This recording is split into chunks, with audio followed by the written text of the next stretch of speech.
사랑과 은혜가 풍성하시고 참 좋으신 하나님 아버지 감사합니다. 저희가 하나님 말씀으로 온전히 살아야 할 텐데 때로는 세상적으로 살아온 것을 용서하여 주시옵소서. 저희는 다시 한번 머리 숙여 회개를 드리옵니다. 사랑하는 주님, 수요 예배를 함께 해 주셔서 감사합니다. 수요 예배가 예배로 그치지 않고 하나님 나라를 보게 하시어 진리이신 주님의 말씀 속에서 항상 승리하는 우리가 되게 하옵소서. 함께 나누며 의지하며 잠시 쉬어갈 수 있는 교회가 있음에 마음의 의로가 됩니다. 우리 통영교회가 항상 부흥되는 교회가 될 수 있도록 도와주시옵소서. 지금 이 시간에 참석하지 못한 성도들도 저희와 같이 은혜를 받을 수 있도록 인도하여 주시옵소서. 우리 통영교회에 아픈 성도들도 많이 있습니다. 주님께서 한 분 한 분 찾아뵙고 안수하여 주시고 빛과 광선으로 치유하여 주시옵소서. 하나님 말씀을 전파하시는 목사님께서 강건함을 주시고 은혜를 듬뿍 부어주시옵기를 간절히 원합니다. 주님, 예배가 시작되었습니다. 하나님 홀로 영광 받으시옵고 우리들에게는 은혜를 받는 시간이 될 수 있도록 도와주시옵기만을 간절히 원하옵고 감사하며 예수 그리스도 이름으로 기도드립니다. 아멘.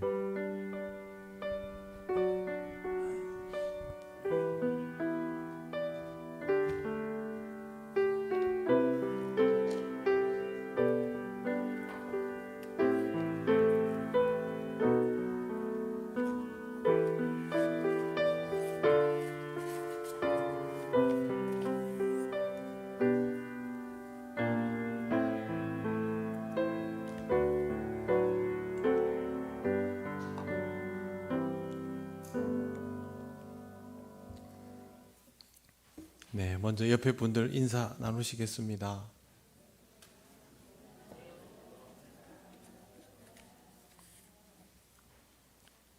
오늘 하나님 말씀 민수기 27장 12절에서 23절입니다.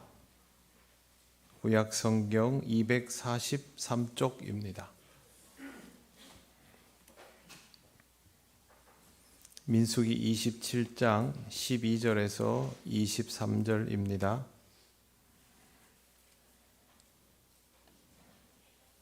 한 절씩 교독하겠습니다. 여호와께서 모세에게 이르시되 너는 이 아바림 산에 올라가서 내가 이스라엘 자손에게 준 땅을 바라보라.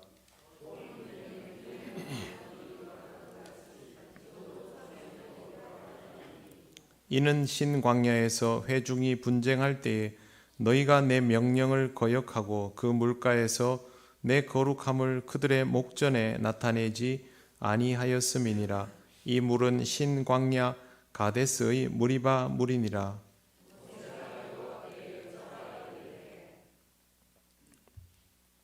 여호와 모든 육체의 생명의 하나님이시여 원하건대 한 사람을 이 회중 위에 세워서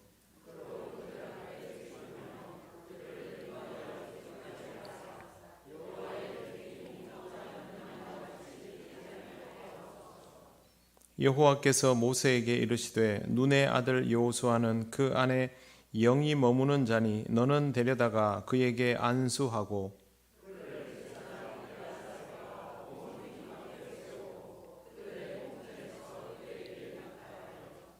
내 존귀를 그에게 돌려 이스라엘 자손의 온 회중을 그에게 복종하게 하라.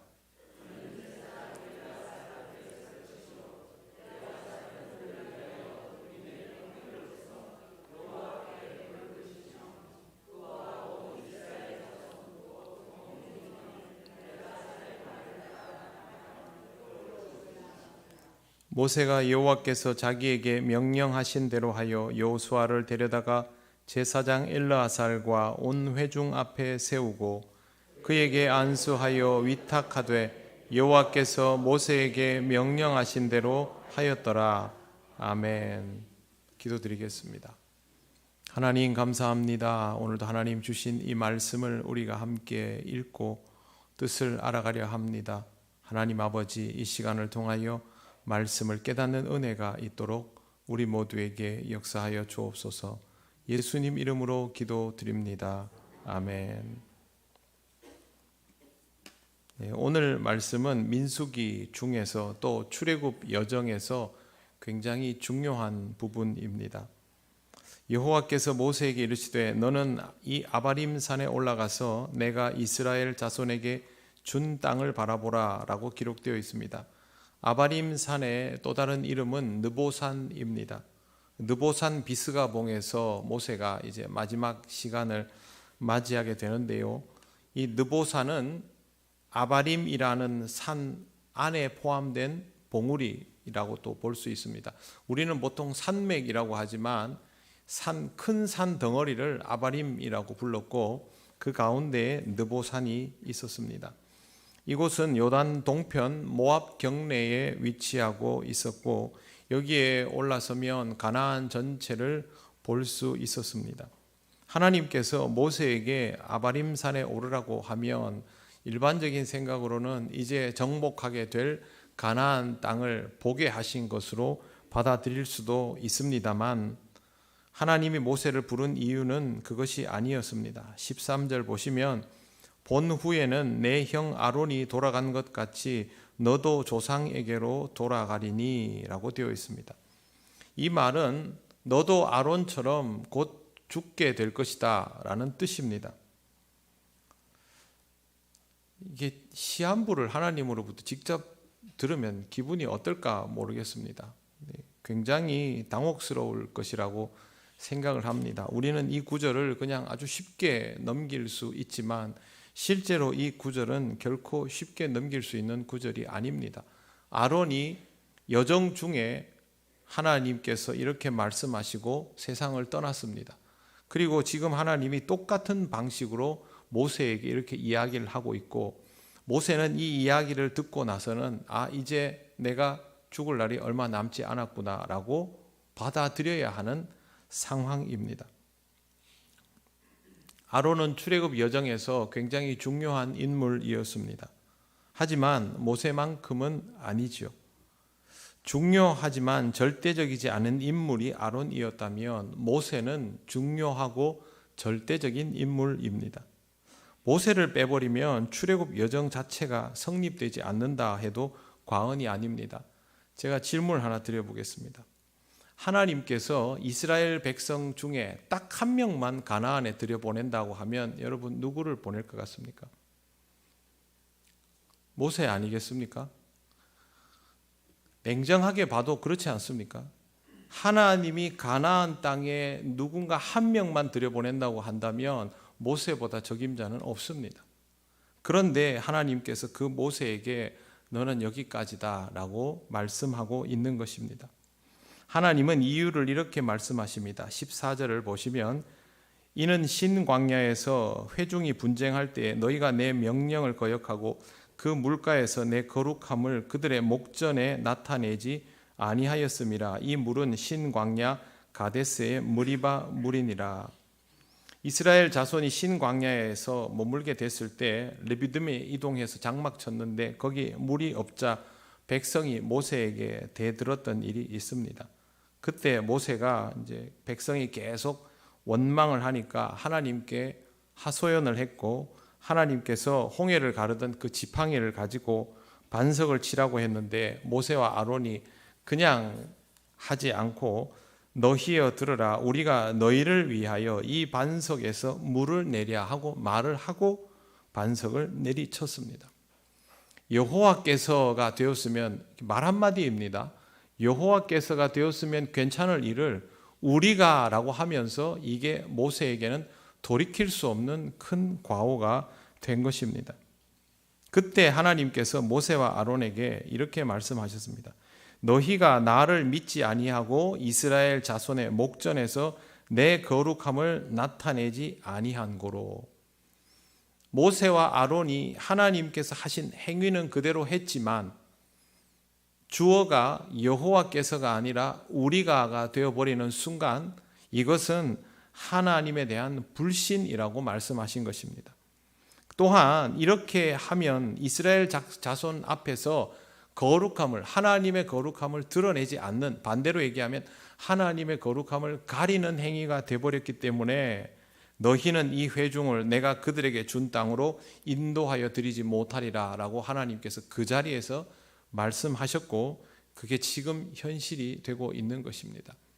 성경에 보면 모세는 그의 온유함이 지면의 모든 사람보다 승했다라고 되어 있고, 이디오피아 여인에 관한 이야기가 있지만 하나님은 그것을 문제 삼지 않았고, 그 외에 모세에게 과오가 보일 만한 일은 하나도 없습니다. 딱 한 번, 이 한 번으로 인해서 모세는 지금 사실상 가장 적임자임에도 불구하고 가나안 땅에 들어가지 못하게 된 것입니다. 이것이 무엇을 의미하겠습니까? 모세라도 예외가 없다는 뜻입니다. 모세는 더더욱 그러면 안 된다는 것입니다. 출애굽의 모든 과정에서 절대적으로 없어서는 안 될 인물이라 할지라도 하나님께서 허락하지 아니하시면, 하나님께 불순종하면 그 자리에서 종말을 맞게 된다는 것입니다. 나이가 들어서 하나님이 모세로 하여금 사역을 멈추게 한 것이 아닙니다. 하나님께서 의도적으로 그러하여금 내려놓게 하셨습니다. 이것은 전적으로 하나님이 주권자이시기 때문에 일어나는 일입니다. 모세가 가나안에 들어가지 못한다고 해서 그가 구원받지 못했을 것이다 라고 단정할 필요는 없습니다. 누구는 구원받았을까요? 누구는 구원받지 못했을까요? 옛날 위인 중에 누구는 구원받았을까요? 아닐까요? 그런 거 되게 궁금해하는데요. 궁금해할 필요 없습니다. 모릅니다. 우리는 하나님의 주권의 문제이기 때문에. 여러분, 우리 중에 누가 천국 갈지 안 갈지 여러분 아십니까? 알 수 없습니다. 그걸 어떻게 압니까? 인간은 하나님과 끊어지는 순간 죄의 덩어리일 수밖에 없는데, 하나님께서 우리의 삶의 모든 순간들을 조각조각 내서 보시면 우리의 허물들은 다 드러나게 되어 있고, 그 가운데서 하나님과 연결되어 있나 아니냐의 문제인데 그걸 우리가 어떻게 단정할 수 있습니까? 그러므로 이런 거 볼 때마다 야, 모세가 천국 갔을까 안 갔을까 그거 생각할 필요 없고, 내가 오직 하나님 나라를 향하여 가야겠다 그 생각만 해야 합니다. 하나님의 주권이 제일 중요한 것이고요. 그리고 그 주권 안에서 우리는 하나님이 하라 하시면 하고 내려놓으라 하시면 내려놓으면 되는 것입니다. 우리의 사역이 시작되는 것도 하나님이 하시는 일이고 내려놓는 것도 하나님께서 하시는 일입니다. 이스라엘이 광야에서 훈련받은 것의 핵심은 사실 여기에 있습니다. 하나님께서 명령하시는 것들을 얼마나 따를 수 있느냐. 군대에 가면요, 정말 말도 안 되는 것들을 명령 내립니다.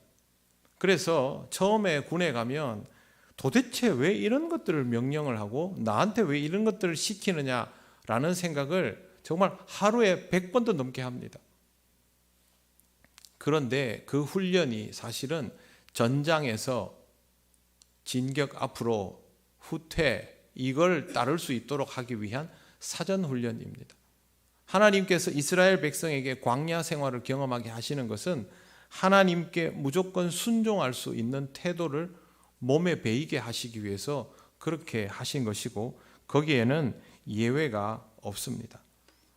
많은 사람들이 신앙생활을 하면서 이 부분을 놓칩니다. 하나님의 일을 시작할 때 하나님이 하라 하면 하고 내려놓으라 하면 내려놓아야 한다라는 생각을 하지 못하고 자기가 하고 싶을 때 하고 자기가 내려놓고 싶을 때 내려놓으려고 합니다. 자기가 시작하고 싶을 때 시작을 해도 거기 하나님의 감동이 없으면 아직 하나님의 일은 시작도 하지 못한 것입니다. 우리가 직분자가 됩니다. 교회에서 집사가 되고 권사가 되고 장로가 됩니다. 그런데 하나님의 감동이 아직 없습니다. 그러면 하나님의 일은 시작된 것이 아닙니다. 내가 시작했다고 시작한 거라는 생각은 하지를 마십시오. 하나님의 감동이 나에게 먼저 유효한가를 생각해야 됩니다. 목회는 다르겠습니까? 당연히 다 똑같죠. 마무리도 마찬가지입니다. 내가 내려놓고 싶다고 해서 내려놓는 것이 아니라 하나님이 내려놓아라 그러면 내려놓아야 합니다. 이것은 수명의 문제나 능력의 문제나 체력의 문제나 그런 거 전혀 아닙니다. 당장 우리가 내일 숨이 끊어질지라도 하나님께서 너 그때까지 해라 그러면 해야 되는 것이고요. 앞으로 100년을 더 살 것 같아도 너는 이제 여기서 고만이다 그러면 그게 끝인 것입니다. 거기에 대해서는 우리가 아무 말도 할 수 있는 것이 없습니다. 하나님 앞에서 이런 부분들은 항상 기억을 해야 합니다. 우리가 할 일은 하나님의 음성에 귀를 기울이는 것입니다. 잘 모르지 않습니까? 그냥 살아가다 보면 내 생각이 나를 사로잡아 버리지 않습니까? 그렇기 때문에 불순종하지 않기 위해서 이 부분을 계속 유념해야 합니다. 입장 바꿔서 생각을 해보십시오. 어느 날 갑자기 산꼭대기에 데리고 가서 야 너는 여기까지다. 이제 다 내려놔라. 그 정도만 얘기해도 괜찮은데요. 너도 형 아론처럼 이제 죽는다. 이렇게 얘기하면 여러분 기분이 어떻겠습니까? 그런데 모세를 보십시오. 15절을 보십시오. 모세가 여호와께 여짜와 이르되 여호와 모든 육체의 생명의 하나님이시여 이렇게 고백합니다. 모세는 하나님께 분명히 말을 하는데요. 출발이 모든 육체의 생명의 하나님입니다. 이 말은 무슨 뜻이냐면요. 하나님 저에게 이제 곧 죽는다라고 말씀하셨습니까? 하나님께 주권이 있으니 그것을 받아들입니다. 이 뜻입니다. 우리의 삶은 모세의 고백처럼 모든 육체의 생명의 하나님이심을 인정하고 고백하는 태도여야 합니다. 물론 바람이 있겠지요. 그러나 그 바람은 중요한 것이 아닙니다. 항상 주권이 하나님께 있다라는 것을 기억하십시오. 그래서 모세는 여기에 자신의 미래에 대해서 단 한마디도 하지 않습니다. 그 다음 16절 보십시오. 원하건대 한 사람을 이 회중 위에 세워서 그로 그들 앞에 출입하며 그들을 인도하여 출입하게 하사 여호와의 회중이 목자 없는 양과 같이 되지 않게 하옵소서. 이제 더 이상 자신이 필요 없게 되어버린 상황에서 모세가 했던 말은 저는 더 일하고 싶습니다. 아니면 제가 가나안에 들어가야 됩니다. 저를 빼시면 어떡합니까? 이런 게 아니라 새로운 지도자를 세워주셔서 그들이 하나님과 만나는 일이 계속 유지되도록 해주십시오. 목자 없는 양처럼 되지 않도록 해주십시오. 라는 말만 하고 있습니다. 그는 자신이 지금까지 무엇을 위해서 존재했는지를 잊지 않았던 것입니다. 자기의 존재 이유를 그대로 이해하고 자기의 존재 이유 그대로의 자리를 누군가가 메워주기만을 바라는 것이 지금 모세의 태도입니다. 이것이 하나님의 주권을 인정하고 자신의 위치를 망각하지 않는 사람의 모습입니다. 하나님의 일을 하는 사람은 이와 같은 마음을 반드시 지켜내야 합니다. 이걸 지켜내면 그 사람은 하나님의 일을 하는 사람이고 이걸 지키지 못하면 그 사람은 하나님의 일을 하는 사람이 아니라 자신의 일을 하는 사람이 되어 버립니다. 내가 어떤 공동체에서 절대적인 위치를 가지고 있다고 해서 이게 필요하고 나는 그냥 교회에서 뭐 소소한 위치에 있다라고 생각해서 필요 없고 그거 아닙니다. 어떤 위치에 있든지 어떤 사역을 하든지 우리의 마음가짐은 바로 이와 같아야 합니다. 우리는 신앙 공동체를 위하여 존재하는 사람이고 이 공동체가 하나님 앞에 붙들려 있는 일이 제일 중요하다라는 것만을 기억해야만 합니다. 하나님도 다른 얘기 안 하십니다. 바로 그냥 진도를 나갑니다. 18절 보십시오. 여호와께서 모세에게 이르시되 눈의 아들 여호수아는 그 안에 영이 머무는 자니 너는 데려다가 그에게 안수하고 단 한마디의 위로나 아니면 여지나 그런 게 없고요. 그 다음에 하나님이 바로 여호수아를 지목해 버립니다. 어떤 사람이 좋겠느냐? 아무것도 없습니다. 그냥 일방통행입니다.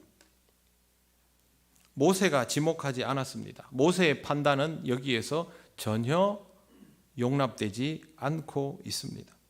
백성의 바램은 고려되고 있습니까? 아닙니다. 백성의 바램도 전혀 고려되지 않고 있습니다. 오직 하나님께서 판단하시고 명령하시면 그것이 끝입니다. 신앙 공동체가 할 일은 뭐냐 하면요, 하나님의 뜻이 어디에 있는가 이걸 아는 겁니다.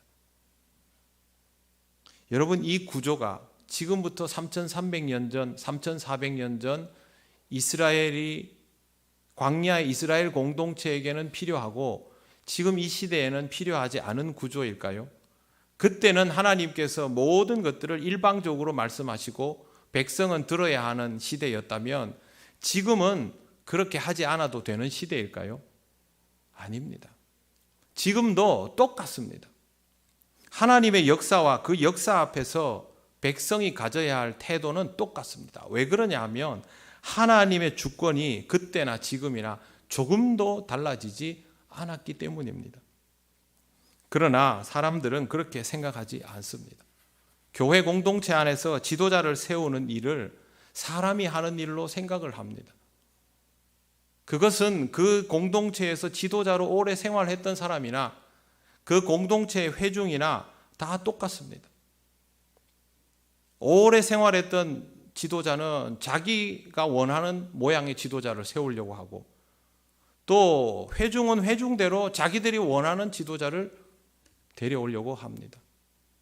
교회가 목회자를 청빙할 때 보면 이런 모습들이 점점 심하여지고 있습니다. 성도들의 선호도를 따르거나 당회의 선호도를 따르거나 아니면 그 교회에서 오랫동안 목회했던 목사님의 선호도를 따르거나 이런 식의 선택이 이루어지고 있는 겁니다. 여러분, 이 과정에서 제일 중요한 게 무엇입니까? 하나님의 선택이 무엇인가 있죠. 그걸 아는 것이죠. 그러면 하나님의 선택이 무엇인가를 알기 위해서 성도들이 해야 할 일은 무엇입니까? 기도하는 것입니다. 이제는 기억도 잘 못할 텐데요, 옛날에 교회가 목회자를 청빙하고 또 일꾼들을 세우려고 할 때 교회가 했던 일이 있습니다. 기간을 정해놓고 기도하는 시간으로 그렇게 세웠습니다. 목사님 청빙할 때까지 특별 기도의 시간으로, 교회에 일꾼들 세울 때까지, 세워질 때까지 특별히 기도해야 되는 시간으로, 그런 공감대가 있었습니다. 그런데 요즘은 이런 것들은 점점 사라지고 없습니다. 그러면서 청빙의 조건들은 막 점점 늘어납니다. 그 조건들도 하나님께 기도하고 기도의 응답을 받은 것으로 세워진 조건이어야 합니다. 우리 교회가 이러니 우리 교회는 이런 분이 필요하고, 그거 아닙니다.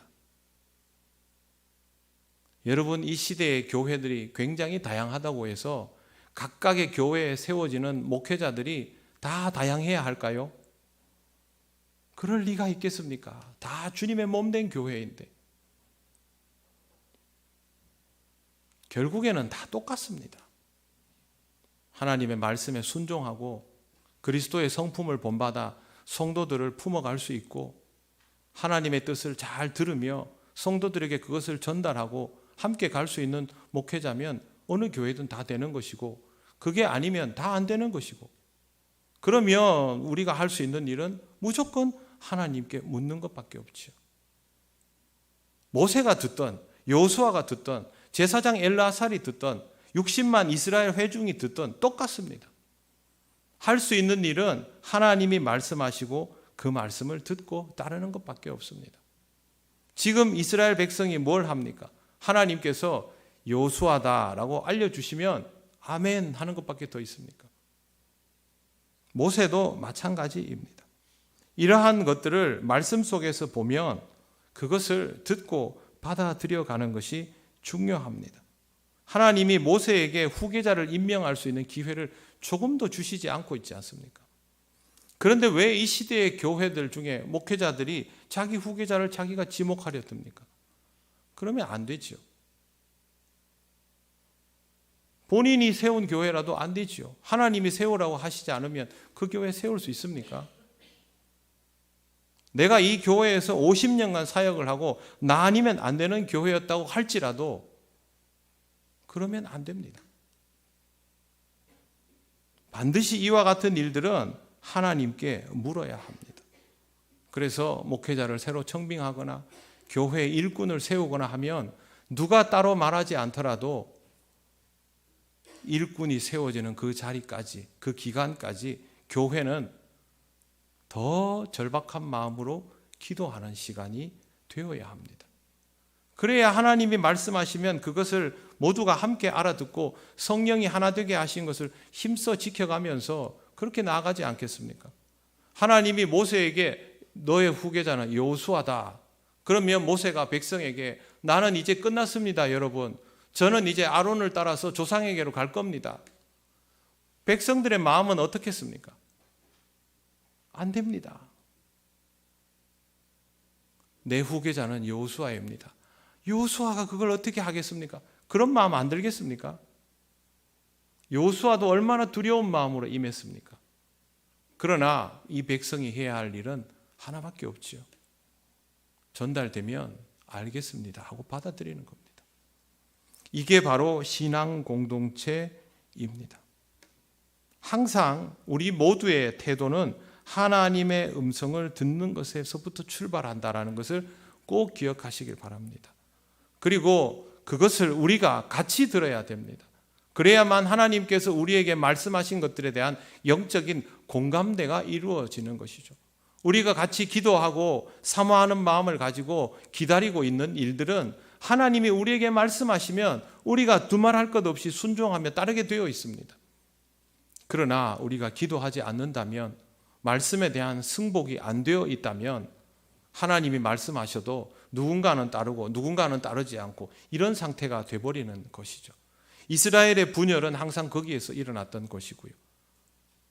하나님은 지금 모세에게 분명히 말씀하십니다.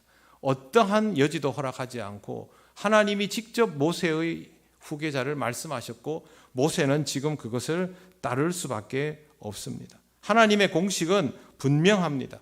하나님이 직접 임명하시고 그러면 모세가 그를 데리고 와서 후계자임을 선포해주고 안수하면 끝입니다. 오늘 본문에도 모세가 그를 데리고 와서 안수하는 내용이 나오는데요. 그 안수한다는 것이 모세가 자기의 후계자 여호수아에게 자신의 모든 권리를 위임하고 사명과 은사를 전달하면서 이 사람이 공식적인 후계자입니다라고 회중들 앞에서 알려주는 사건입니다. 그 다음에 제사장 엘르아살이 회중들 앞에서 공식적으로 이임식을 거행합니다. 이제 모세의 모든 권한이 여호수아에게 넘어갔습니다라고 그렇게 하는 것입니다. 그러면 그 다음부터는 어떻게 해야 됩니까? 이스라엘 자손이 여호수아를 모세 대하듯 해야 되는 겁니다. 여기에 백성의 판단이 필요합니까? 필요 없습니다. 21절 말씀 보십시오. 그는 제사장 엘르아살 앞에 설 것이요 엘르아살은 그를 위하여 우림의 판결로서 여호와 앞에 물을 것이며. 이렇게 되면 그냥 판이 넘어간 겁니다. 성경에는요 너무 이렇게 물 흐르듯이 다 쓰여져 있으니까 그런가 보다 넘어가는데, 여러분 실제로 우리 앞에서 이런 일이 일어났다고 생각을 해보십시오. 이게 쉽게 넘어갈 일이 아닙니다. 어느 날 갑자기 모세가 죽는다 그러고 손 내려놓는다 그러고 느닷없이 여호수아가 후임으로 세워지고 제사장이 나와가지고 이임식 거행하고 60만의 민의는 전혀 수렴하지도 않고 앞으로 전쟁은 해야 되고 위기가 눈앞에 다가와 있는데 지금까지 이 민족을 이끌었던 민족의 영도자 모세는 아웃이고 얼마나 혼란스럽겠습니까? 그러나 다 필요 없습니다. 하나님께서 이렇게 하시면 받아들일 수밖에 없습니다. 저와 여러분의 인생에 일어났던 일들을 한번 돌이켜 보십시오.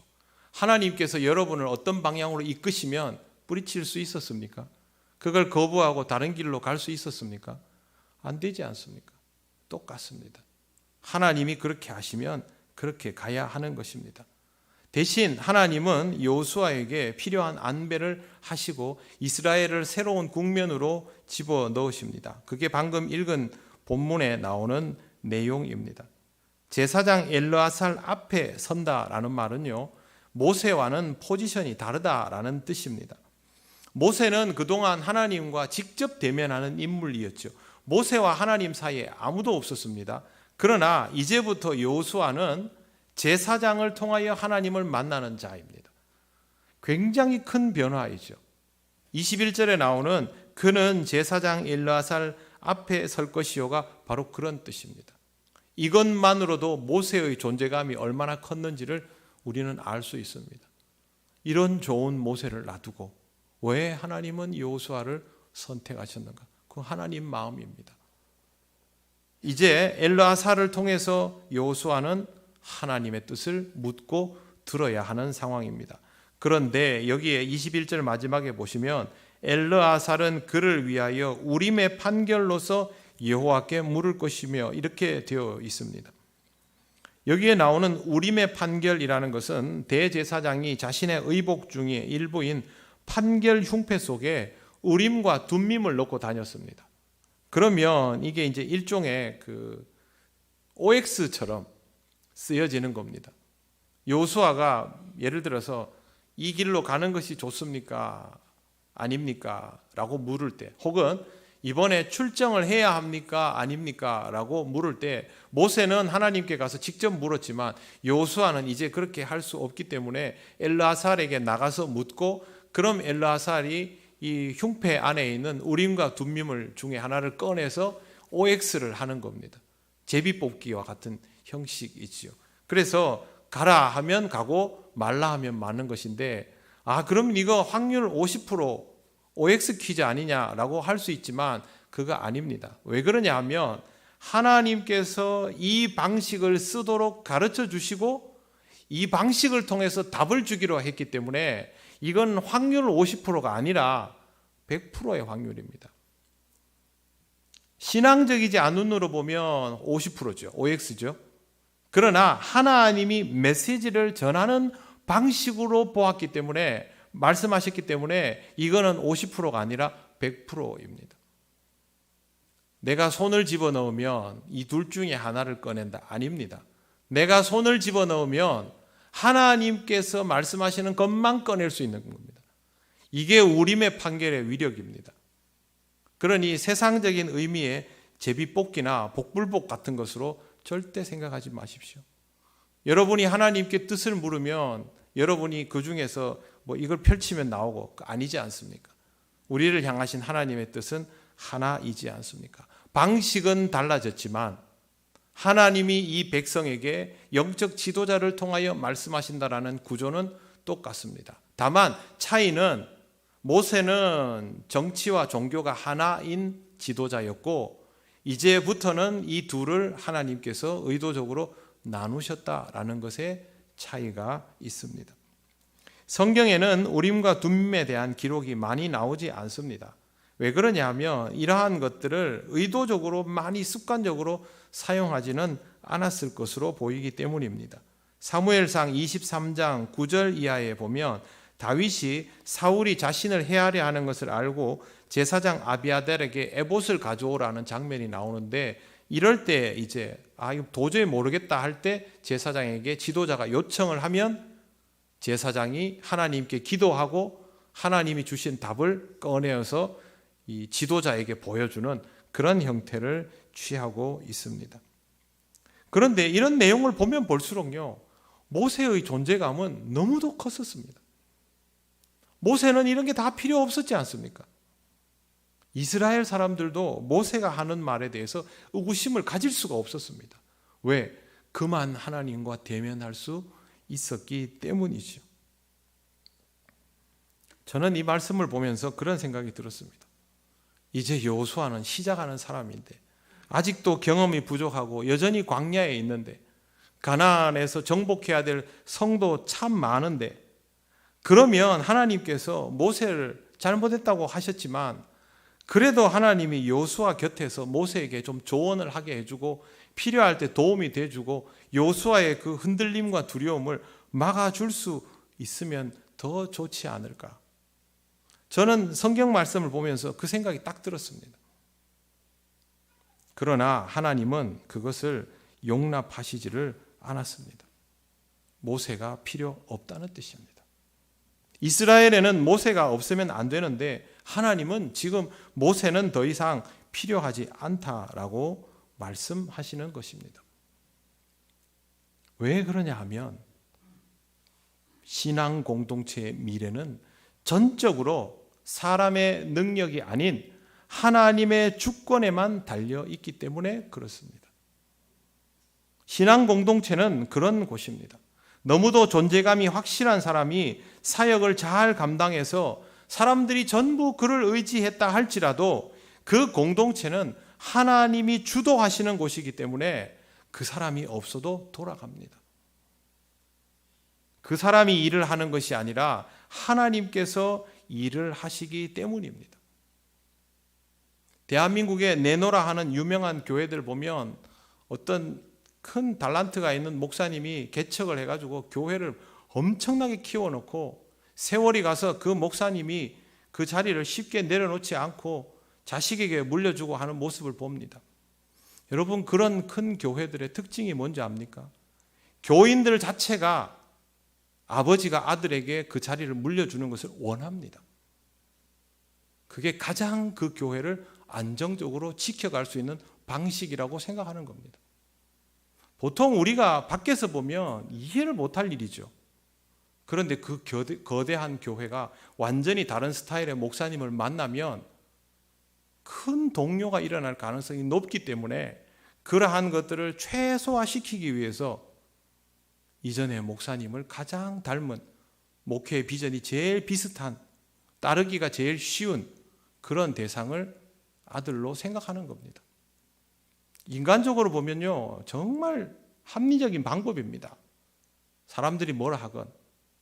그러나 여러분, 여기에는 아주 중요한 게 빠졌습니다. 교회는 그런 분들이 수십 년간 열심히 사역하고 그렇게 부흥시켜 놓아도 그분들이 세워놓은 곳이 아닙니다. 그 교회는 하나님이 주인 되신 곳이고 하나님이 주권자인 곳이고 머리 대신 예수 그리스도가 주인인 곳이죠. 그러니 다른 누군가가 있어야만 그 교회가 존속되는 것이 아닙니다. 하나님만 주인 되시고 하나님이 누군가를 데려다 놓으면 돌덩이 같은 사람을 데려다 놓아도요, 하나님이 그 사람을 통하여 역사하시고 그 교회를 지키려 하시면 됩니다. 제가 존경하는 목사님께서 교회를 사임하시면서 후임을 세우셨는데요, 그 후임은 그 목사님에 비해서는 유명세도 없고 설교를 유창하게 잘하시는 것도 아니고 교인들을 끌어들일 만한 매력이 있는 분도 아닙니다. 그래서 사람들이 굉장히 우려했습니다. 그 교회가 앞으로 쇠락할 것이다. 10년이 넘게 지난 지금 그 교회는 여전히 건재합니다. 교회는 하나님의 것이거든요. 그 목사님의 말씀을 전하는 내용이 옛날에 그 목사님만큼 그렇게 매력적이지 않을지라도 그분의 입술에서 나오는 말씀은 변함없는 하나님의 말씀이고 그 교회는 성령으로 하나 되게 하는 것을 힘써 지켜가는 교회이면 그 교회는 앞으로도 계속 영적으로 성장할 것입니다. 하나님의 역사는 그런 것입니다. 목회자만 그런 거 아닙니다. 어느 교회에서건 그 교회의 중심적인 인물들이 있지요. 그 사람들이 아니면 교회가 안 될 것 같지요. 그렇지 않습니다. 그런 사람들이 세월이 가고 자리를 물러나고 세상을 떠나도요, 하나님은 그 자리에 필요한 인물들을 다 세웁니다. 중요한 건 하나님이 그렇게 세우시면 그것이 하나님의 뜻이구나라고 받아들이고 신앙 공동체가 함께 움직여 나가면 되는 겁니다. 그걸 그렇게 받아들이지 못하고 인간적으로 생각하면서 염려와 근심을 하고 하나님이 세우신 종들을 의심하고 그렇게 하니까 그 교회들이 흔들리는 것이죠. 모세를 세우면 이스라엘이 가고 여호수아를 세우면 이스라엘이 무너집니까? 그렇지 않지 않습니까? 모세가 너무도 훌륭한 영도자인 것은 틀림없지만 하나님은 여호수아를 세워서 가나안을 정복했습니다. 이게 작은 일이 아니지 않습니까? 더군다나 여호수아는 두려워 벌벌 떨던 사람입니다. 하나님은 이와 같이 일하십니다. 그러니 이스라엘은 이제 모세가 없는 것으로 인하여 두려워하는 것이 아니라 하나님께서 여호수아를 세우셨음을 인하여 새로운 믿음을 가지고 나아가면 되는 것입니다. 이것이 바로 신앙 공동체 안에서 하나님의 뜻을 배우고 그 뜻을 받아들이고 적응해 나가는 방법입니다. 저와 여러분에게 하나님이 요구하시는 것이 무엇이겠습니까? 하나님의 말씀에 순종하는 것이죠. 우리 중에 누군가가 대단하여서 이 교회가 지켜지는 것이 아니라 하나님께서 우리를 부르시면 부르심에 응하고 말씀하시면 그 말씀을 듣고 따르라 하면 따르고 멈추라 하면 멈추고 잡으라 하면 잡고 내려놓으라 하면 내려놓으면 됩니다. 그 길은 하나님께서 주장하시는 것입니다. 지금 우리가 감당하는 모든 것들은 우리의 것이 아닙니다. 하나님이 우리에게 맡기시고 시키신 것입니다. 짊어지라 하면 짊어지시기를 바랍니다. 내려놓으라 하면 내려놓으시기를 바랍니다. 감당해라 하면 감당하시고 여기까지다 하면 여기에서 멈추면 되는 것입니다. 하나님은 언제나 우리가 내리는 어떤 판단보다도 더 좋은 판단을 하시는 분입니다.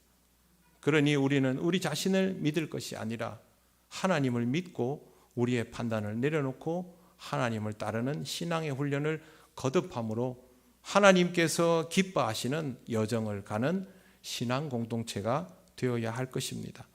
우리 모두가 이와 같은 마음을 꼭 가지고 앞으로도 우리에게 허락하시는 믿음의 여정을 함께 잘 갈 수 있기를 바랍니다. 기도드리겠습니다. 우리가 경험하는 모든 과정은 결국 신앙의 훈련입니다. 이 시간 이를 위해서 하나님께 기도하겠습니다. 하나님의 말씀에 순종하는 훈련이 날마다 나에게 우리에게 이루어지게 하시고 모세처럼 끝까지 명령하신 대로 행하며 따르는 사람이 되도록 인도하여 주옵소서. 우리 통영교회가 하나님 앞에 이렇게 순종하며 나아가는 신앙 공동체가 되게 하여 주시옵소서. 다 같이 기도드리겠습니다. 아버지 하나님, 은혜를 감사합니다. 하나님의 은혜를 따라 우리가 여기까지 왔습니다. 하나님, 우리의 수고와 애씀이 없는 것은 아니지만 그러나 하나님께서 인도하시지 않았으면 모든 것들이 시작도 되지 않았음을 잘 압니다. 하나님 아버지, 함께 신앙의 여정을 가고 있는 우리 통영교회 모든 성도들이 하나님 앞에 순종하는 훈련을 더욱 잘 할 수 있게 하여 주옵소서. 부족한 종과 또 믿음으로 함께하는 우리 통영교회 모든 가족들 늘 하나님 앞에 훈련받고 연단받으며 나아갈 수 있기를 원합니다. 가다 보면 하나님 언젠가 우리에게 이 짐을 내려놓으라 하겠지요. 하나님 두말 없이 그때는 이 짐 내려놓을 수 있는 우리들 되게 하여 주시고 아버지 하나님, 우리 다음 세대를 믿고 우리의 모든 것들을 그들에게 넘겨줄 수 있도록 우리가 맡겨진 시간에 최선을 다하고 이후의 시간을 하나님께 맡기는 믿음의 사람들, 믿음의 공동체 될 수 있도록 하나님 아버지 인도하여 주시옵소서. 하나님, 우리의 모든 과정 속에 하나님의 훈련이 있음을 믿고 순종하며 따르고 연단받는 우리 교회 되게 하여 주시옵소서.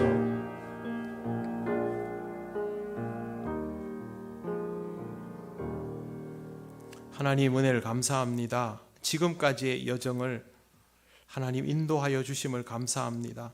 우리 나름대로 수고하고 애썼지만 하나님, 하나님의 은혜가 아니었다면, 하나님의 강권하심이 아니었다면 우리가 할 수 있는 것이 하나도 없었음을 고백합니다. 하나님 아버지, 앞으로의 시간도 오직 하나님의 인도하심만을 따르기를 원합니다. 하나님 말씀하시면 그 길 따라가게 하시고, 하나님 내려놓으라 하실 때 우리 두말 않고 내려놓을 수 있는 사람들 되게 하여 주시옵소서. 하나님, 우리가 아니어도 이 교회 주의 이름으로 부흥케 하심을 잘 압니다. 그럼에도 불구하고 우리를 써주셨사오니 쓰임받음을 기뻐하며 감사하는 우리가 되기를 원합니다.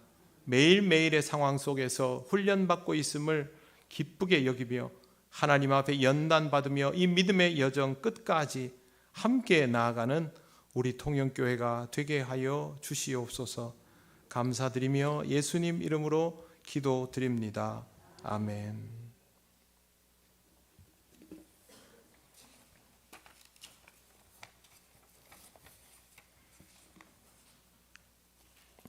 교회 소식 전하겠습니다.